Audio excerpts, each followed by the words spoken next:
নমস্কার, আমি অমৃতা চক্রবর্তী। আমার বাড়ি যশোর, বাংলাদেশ।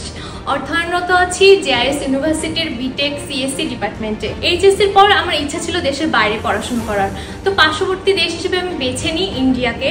ইন্ডিয়ার মধ্যে one of the best university JIS university, এটি ইউজিসি রেকগনাইজড একটা ইউনিভার্সিটি। আমি সোশ্যাল মিডিয়ার মাধ্যমে জেআইএস ইউনিভার্সিটির কথা জানতে পারি, তারপর ওয়েবসাইটে এখানকার যে অ্যাডমিশন সেল আছে সেখানে যোগাযোগ করি।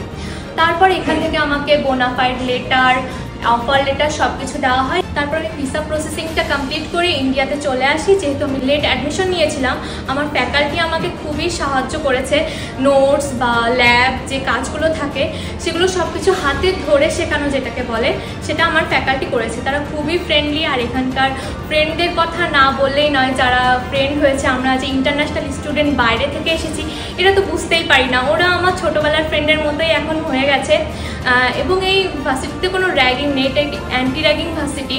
এখানে বিভিন্ন ক্লাব রয়েছে, যেমন কালচারাল ক্লাব বা ল্যাবের ফ্যাসিলিটিস রয়েছে। তার মধ্যে রয়েছে অ্যাপেল ল্যাব, স্কিল ডেভেলপমেন্টের মধ্যে রয়েছে বিভিন্ন কোর্স করানো হয় আমাদেরকে। যেমন আমি রিসেন্টলি একটা ডাটা সায়েন্সের একটা ইভেন্টে অংশগ্রহণ করেছি। তো তোমরা যদি পড়তে চাও জেআইএস ইউনিভার্সিটিতে, ওয়েবসাইটে যে জেআইএস ইউনিভার্সিটির সম্পর্কে সব কিছু তোমরা খোঁজ খবর নাও, দেখো, নিজেরাও চেক করো।